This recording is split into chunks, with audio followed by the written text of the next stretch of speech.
이더리움을 공부하면서 조금 흥미로웠던 게 비트코인이 단순히 그냥 전화만 하는 용도처럼 결제 혹은 가상화폐의 그런 용도로만 쓰인다면 이더리움은 활용도가 있어서 놀랐고, 비트코인 하면은 사토시 나카모토가 떠오르는 것처럼 이더리움 하면은 비탈릭 부테린이라는 분은 누구나 이제 떠오를 거고 되게 영향력 있는 분이잖아요. 그래서 일단은 창시자인 비탈릭 부테린에 대해서 이야기를 먼저 해보려고 해요. 프로그래머인 아버지, 그러니까 아버지도 프로그래머셨기 때문에 얼마나 또 남다르겠어요. 근데 심지어 생년월일에 더 놀랐습니다. 1994년이라서 지금 현재 20대일 거예요. 1월 31일 날 러시아 폴론나에서 태어났는데 어린 나이에 캐나다로 이민을 갔대요. 근데 어릴 때부터 숫자에도 재능이 있었고 컴퓨터 프로그래밍 공부를 시작을 했다고 해요. 초등학교 때. 저도 진짜 놀랬던 게 제가 2017년부터 코인 투자했는데 2017년도에도 22, 23 막 이런 나이였던 거예요. 네네. 그래서 진짜 천재라고 많이들 알고 있죠, 사실. 천재죠. 네. 어린 나이 때부터도 코딩을 독학을 할 정도고 5개 국어를 하실 수가 있다고 하거든요. 그래서 이런 천재적인 모습을 보이는 이런 비탈릭 부테린이 취미가 되게 흥미로운데요. 월드 오브 워크래프트라는 컴퓨터 게임을 이제 비탈릭 부테린도 했는데 여기서 데미지 검을 가지게 됐나봐요. 열심히 해가지고. 그래서 되게 기쁘고 엄청 행복했는데 게임 내 정책으로 일방적으로 이 검이 갑자기 삭제가 됐대요. 그래서 비탈릭 부테린이 이걸 계기로 중앙화의 단점을 뼈저리게 느끼게 되었다고 해요. 이건 전 처음 아, 듣는 진짜요? 얘기예요. 아니 그러면 그때 당시에 NFT 개념을 생각했던 거네요. 그렇겠죠. 그러니까 지금의 NFT를 그때 당시에 생각했을 수도 있겠죠. 이게 이제 이더리움을 창시하는데 영향을 어느 정도 주게 되었다고도 하더라고요. 그런 일이 또 있은 후에 프로그래머인 아버지에게서 비트코인에 대해서 계속 얘기를 들었고, 탈중화의 매료가 됐던 비탈릭 부테린이 블록체인에 대해서 공부를 하게 되고 관련 대회에 나가서도 항상 뭐 우수한 성적을 거두고 2011년에 인생을 뒤바꿀 만한 공고를 보게 되는데 그게 바로 비트코인 원고 집필 공고였대요. 그러니까 비트코인 관련 기사를 써주는 일이고 그 수당으로 5비트코인씩 받았대요. 그 당시에는 5비트코인이 지금 정도는 아니었겠지만 그쵸? 지금이면 5비트코인이면 거의 1억이 넘잖아요. 그러니까 엄청난 거죠. 근데 이후에 암호화폐 개발에 흥미를 가지고 비트코인 소스를 개선할 수 있는 방법을 계속해서 강구하게 되고 대학교까지 중퇴를 하면서 개발에 집중을 하게 됐대요. 그래서 2013년 드디어 암호화폐의 한 획을 그을 백서 이더리움을 발간하게 되고 이때 비탈릭의 나이가 19살이었다고 합니다. 그렇게 이더리움 재단의 CEO 자리에 앉게 된 비탈릭 부테린이 본격적으로 개발을 하게 되는데 지금 여러분이 아시는 스마트 컨트랙트, 가상 머신, 웹 개발 및 배포, 로드맵 4단계 세분화 등을 진행하면서 이더리움은 이제 단순한 코인이 아니라 블록체인계의 혁명으로 기록되게 되었습니다. 바이낸스의 창풍자오나 네. 뭐 이런 사람들도 뭐 블록체인 업계의 발전을 위한다 말들 많이 하는데 근데 저는 그렇게 보기엔 어폐가 있고 어쨌든 제 생각에 그런 사람들은 다 사업가라고 생각을 하고 네. 근데 피탈릭은 종종 말도 안 되는 기행을 벌여요. 뭐 예를 들면은 옛날에 솔라나 네 맞아요. 네네네. 이런 거. 그래서 네. 그 솔라나가 부활하길 바란다라고 이 어. 글을 썼던 게 이제 바로 비탈릭이었고 이오스가 굉장히 안 좋을 때도 이오스를 도와준. 그러니까 이오스가 굉장히 강력한 경쟁자일 때 얘기해준 거야. 야 이거 소스 코드 이렇게 바꾸면 돼. 그러니까 뭔가 사업가의 마인드가 아니라 네네네 맞아요. 네. 쉽게 말하면 이제 이재용이 애플 이거 핸드폰 이렇게 하면 더 좋을까? 아. 이렇게 말해줘. 그런 지금 느낌이네. 같아서 상상도 할 수 없잖아요. 네. 근데 이제 그런 걸 구애받지 않는? 솔라나가 사실 망해버리면 이더리움 입장에서는 좋거든요. 근데 망하지 않게 해준 약간 이런 걸 봤을 때에도 사업가 그런 개념보다는 블록체인 업계가 발전했으면 하는 이러한 생각들을 좀 갖고 있는 게 보이잖아. 물론 다 가식 덩어리고 이럴 수도 있는데 네. 사실 어리면은 이런 게 가식이면 티가 나잖아요. 맞아. 근데 그런 것과는 좀 다르다라는 생각이 좀 드는 사람 중에 한 명이긴 합니다. 어쨌든 준비해보신 거 다시 계속 한번 얘기해. 네, 이렇게 해서 비탈릭 부테린에 대해서 설명을 했고 가장 중요한 이더리움의 쓰임에 대해서 조사를 해왔는데 좀 큰 맥락으로는 이더리움은 블록체인 기술을 기반으로 스마트 계약 기능을 구현하기 위한 분산 소프트웨어 플랫폼이라고 정의를 할 수 있고요. 그 안에 이제 뭐 스마트 컨트랙트, 플랫폼, 그리고 뭐 NFT, 디파이 이런 것들이 들어있는데 일단은 이더리움 하면은 가장 많이 들어보셨을 만한 그런 내용이 스마트 컨트랙트거든요. 요거에 대해서 좀 정의를 해드릴게요. 이게 계약 당사자가 사전에 협의한 내용을 미리 프로그래밍하여 전자 계약서에 문서를 넣어두고 이 계약 조건이 모두 충족이 되면 자동으로 계약 내용이 실행되도록 하는 시스템이거든요. 다시 말해서 그러니까 중간에 제3의 그런 보증기간을 끼우지 않고 개인 간에 원하는 계약을 체결할 수 있도록 해주는 그런 기능인데, 솔리디티라는 프로그래밍 언어를 사용하여서 계약 기간이라든지 금액, 조건 등을 미리 코딩해두면은 부동산 거래,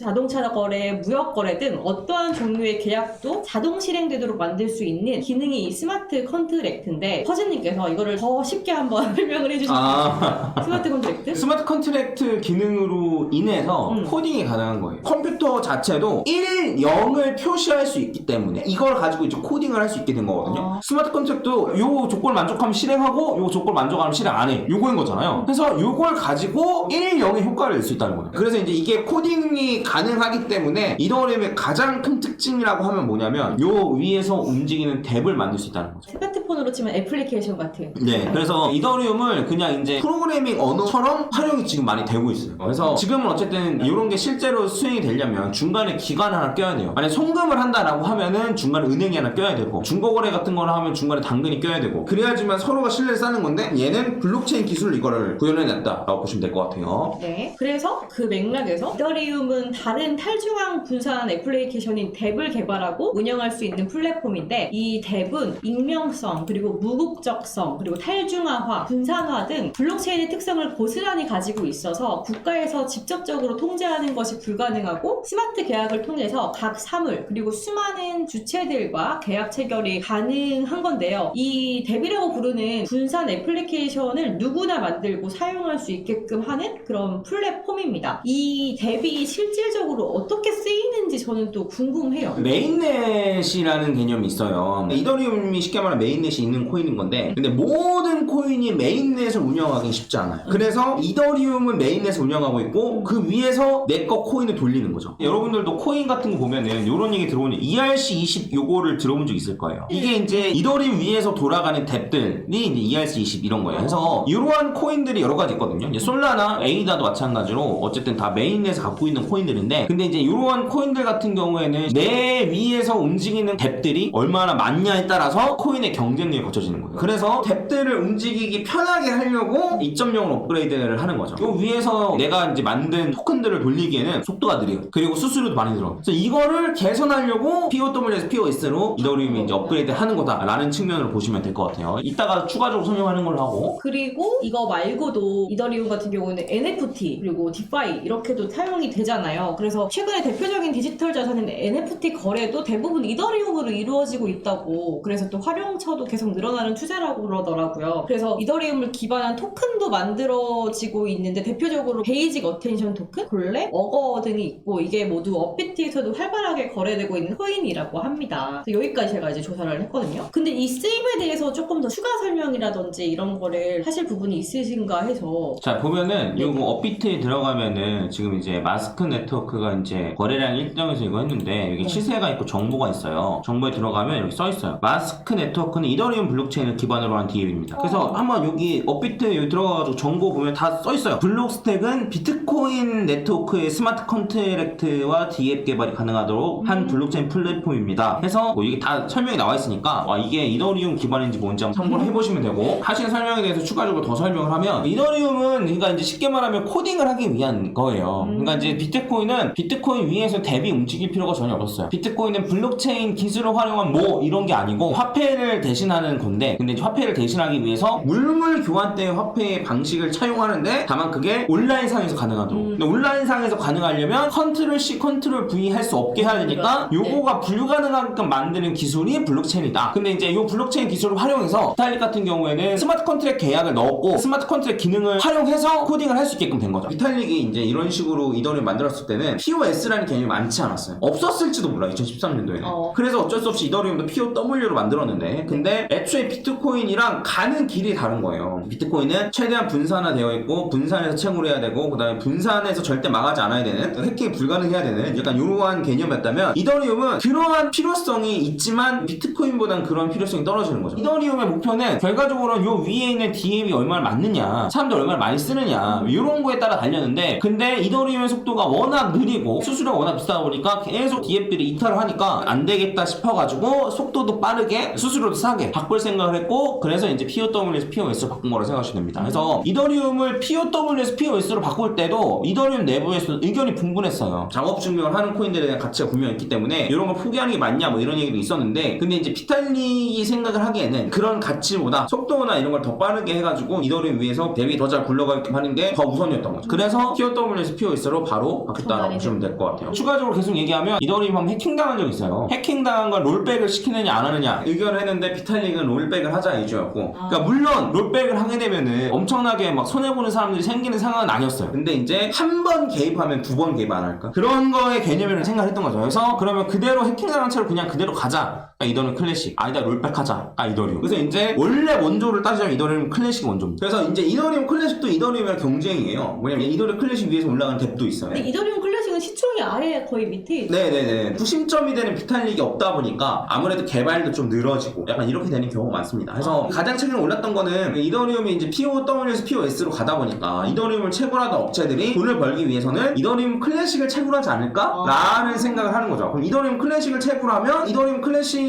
사용하는 사람들이 많아지니까 이더리움 클래식 가격이 올라가지 않을까? 라고 얘가 최근에 이제 급등을 했었는데, 그런 영향은 이제 크지 않고, 근데 어쨌든 이러한 스토리가 있었다. 그래서 이더리움 클래식 뭘까라고 생각하시는 분들이 있을 수 있을까봐 한번 말씀드렸습니다. 예전에는 이더리움 클래식이 이더리움 가격의 10분의 1 정도 가격으로 고정되던 때가 있었어요. 근데 지금 같은 경우는 10분의 1이 터무니 없어졌죠. 100분의 1 가격으로 했는데 예전에는 이게 거의 고정되던 때가 있긴 있었습니다. 지금은 아니라는 거 참고하시면 될 것 같아요. 그래서 이더리움이랑 똑같은데 이더리움 클래식 싸니까 사야지 라고 생각하시는 분들도 계시더라고요. 근데 이제 아예 다른 경우의 일이다 생각하시면 될 것 같고, 그래서 비탈릭이라는 사람이 굉장히 중요해요. 이더리움은 아직도 이더리움은 탈중화가 덜 됐다는 얘기도 많아요. 사토시는 사라졌는데 그래서 비트코인이 탈중화가 된 건데, 근데 이더리움은 비탈릭이 한마디 하는 거에 따라서 이더리움 가격이 실제로 출렁거리거든요. 근데 이제 비탈릭이 생각하기에 이더리움의 가치는 빠른 속도, 개발 약간 이런 쪽에 더 가치가 있다라고 생각하니까 여전히 남아있는 거라고 보시면 될 것 같고, 비탈릭이 갖고 있는 이더리움은 전체의 1%가 안 되는 걸로 알고 있어요. 그래서 어느 정도 탈중화가 됐다라고 사람들이 또 생각을 하는 거죠. 많이 갖고 있지 않으니까. 그래서 이제 목표하는 지점이 비트코인이랑 아예 달라요. 그런 의미에서 비트코인은 절대로 POS로 갈 리가 없다. 이렇게도 생각을 해볼 수 있습니다. POS로 감에 따라서 지금 어쨌든 SAC가 이더리움에서 공개를 하고 있어요. 맞아요. 그래서 오늘도 기사 뭐 하나 뜬 것 같던데 보니까. 오늘도 뜨고 저도 기사를 준비해 오긴 했는데 이거는 3월 10일 거거든요. 오늘이 3월 16일이고 네. 미국 뉴욕 규제당국이 암호화폐 거래소 쿠코인을 미등록 증권 판매 혐의로 기소하면서 이더리움의 자체 통화인 이더는 증권이라고 주장을 했고, 이더를 증권으로 판단하는 이유가 이더리움이 개발 관리는 지분을 가진 소수의 개발자가 주도하는데 이들은 네트워크가 성장하면 이더의 가치가 올라 이익을 얻는다는 점에서 이더리움의 네트워크 합의 알고리즘이 스테이킹을 통해 이익을 얻을 수 있는 지분 증명 POS인 점도 증권성을 띈다고 얘기를 하더라고요. 그러니까 아무래도 POW에서 POS로 전환이 되면서 이렇게 증권성의 여부에 대해서 의견이 올라오는 것 같아요. POS는 전부 다 증권이라고 얘기하고 싶은 거예요, 사실. 근데 이제 그게 증권이라는 얘기가 마냥 틀린 얘기는 아니에요. 그러니까 이제 저희도 주식을 사면 배당을 받잖아요. 그리고 이제 지분이 많으면 많을수록 의결권이 생기고, 그 다음에 지분이 많으면 많을수록 더 많은 배당금을 받고, 뭐 이런 개념이잖아요. 근데 그러한 개념이랑 비슷하다 이거죠. 이더리움도 많이 가지고 있으면 있을수록 많은 이더리움을 보상을 얻잖아요. 근데 예전에는 아니었죠. 예전에는 이더리움을 많이 갖고 있는 거랑 보상을 받는 거랑 별개였죠. 왜냐면 채굴하는 집단이 따로 있으니까. 그래서 이더리움을 갖고 있는다고 해서 내가 이 이더리움의 가격 변동으로 인한 수익은 챙길 수 있겠지만 이걸로 인해서 추가적인 이더리움을 얻거나 이런 건 아니었는데, 지금은 어쨌든 이 POS로 바뀌면서 스테이킹하는 방식이 바뀌니까 이더리움을 많이 갖고 있으면 갖고 있을수록 배당금처럼 나오는 개념처럼 보일 수도 있잖아요. 만약에 이제 이더리움을 뭐 주식이랑 똑같은 개념을 보려면 이더를 많이 갖고 있으면 그거에 대한 돈이 들어와야지 되는 거지, 이더리움이 들어오는 거니까 정확히는 좀 다른데 비슷해 보일 수도 있으니까 어쨌든 SAC에서 좀 주장을 하는 거다라고 보시면 될 것 같습니다. 그래서 이더리움에 관련된 얘기는 지금까지 좀 해봤고, 그럼 이더리움의 전망 뭐 이런 거 한번 살펴보면 이더리움의 경쟁 코인들이 항상 내세웠던 게 있어요. 뭐냐면 우리 이더리움보다 빨라, 이더리움보다 수수료 싸, 그러니까 우리 쪽으로 와서 개발해 라는 식으로 이제 경쟁 코인들이 많이 했었어요. 그래서 이거 관련된 영상이 있거든요. 여기에다가 그래서 이더리움 검색을 하시면 이더리움 경쟁 코인 비교 분석 영상이 있으니까 이 영상을 한번 꼭 한번 찾아보시면 좋을 것 같고, 이더리움 차트 분석을 좀 하고 마무리를 좀 지으면은 이더리움 같은 경우에는 요렇게 올라갔다가 지금 조정을 받고 있고 여기까지 떨어졌다가 다시 이제 올라가고 있는 그런 모양새예요. 그래서 이더리움은 제가 이제 이더리움 분석할 때마다 말씀드리는데 한 2100달러 정도를 돌파하는 게 굉장히 중요해요. 그래서 얘만 돌파한다라고 하면 1, 2, 3, 4, 5로 갈 가능성이 가능성이 꽤 높아져요. 해당 부분을 좀 참고하시면 좋을 것 같고, 이더리움 같은 경우에는 사실 비트코인이랑 차트가 좀 모양이 달라요. 비트코인은 여기에서 떨어졌을 때 이 아래로 저점을 갱신했거든요. FTX 사태 때. 근데 이제 이더리움은 여기 루나테라 사태 때 저점을 갱신했거든요. 네. 왜냐면 이때 당시에 루나테라가 망하면서 이거에 따른 대출업체 셀시우스나 이런 데에 이더리움 관련된 뭐가 있었어요. 그래가지고 이때 어쨌든 저점을 찍었거든요. 그래서 비트코인은 여기가 저점이고 이렇게 올라가는 시기고, 이더리움은 여기가 저점이고 이렇게 되는 거거든요. 그래서 이제 차트 모양이 조금 달라요, 쉽게 말하면. 그래서 비트랑 비교해서 보여드릴게요. 비트코인 같은 경우에는 여기가 저점이에요. 그래서 여기서부터 이제 1, 2, 3, 4, 5 올라갈 것이냐, 아니면 1, 2, 3, 4, 5 확장 A, B, C 이렇게 떨어질 것이냐, 이런 얘기를 하면 이더리움 여기가 이제 저점이라서 차트 모양이 좀 다르다라고 보시면 됩니다. 그래서 달러 기준으로 이제 차트를 좀 보면은 이더리움이 이렇게 올라왔다가 이렇게 조정받고 재차 올라가는 걸 기다리면 되는 모양새이긴 합니다. 그래서 이렇게 올라간 다음에 요 위로 뚫고 올라가면 1, 2 한 다음에 1, 7.2까지 갔다가 되돌림, 그 다음에 다시 3, 4, 5 이런 식으로 올라가는 거 한번 생각을 해볼 수 있을 것 같아요. 그래서 이렇게 될런지도 한번 참고해보시고, 원화 차트 같은 경우에는 모양이 조금 다르거든요.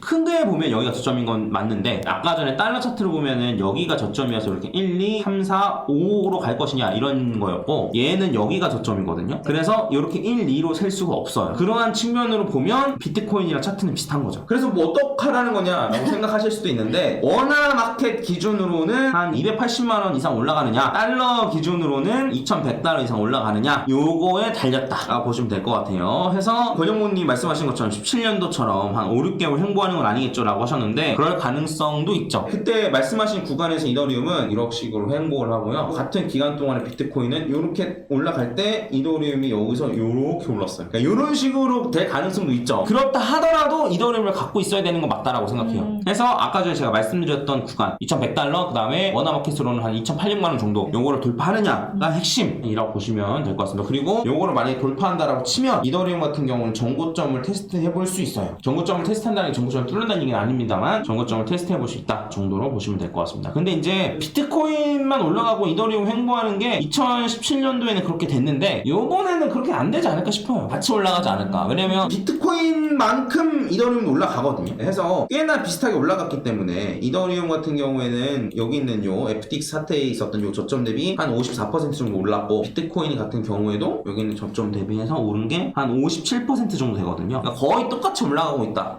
정도 보시면 될 것 같습니다. 근데 이제 비트코인이 더 올라갈지는 좀 지켜봐야 되는데, 그럼에도 불구하고 이더리움 좀 갖고 있을 만하다. 그리고 이더리움 같은 경우에는 고정된 이슈들이 있어요. 예를 들면 상하이 업그레이드가 제대로 잘 됐다라든가 2.0이 완성됐다라든가 이런 이슈들이 중간중간에 있기 때문에 펌핑 시키기는 조금 더 쉽죠. 근데 그래서 비트코인을 더 많이 갖고 있을 것이냐, 이더리움을 더 많이 갖고 있을 것이냐라고 물어보시면, 지금은 비트코인을 갖고 있는 게 더 나아요. 지금은 그런데 나중에는 나중에 가면 이더리움을 바꿔서 갖고 있는 게 맞죠. 네, 그래서 이런 구간이 좀 생기면 알려드릴 수 있도록 해보겠습니다.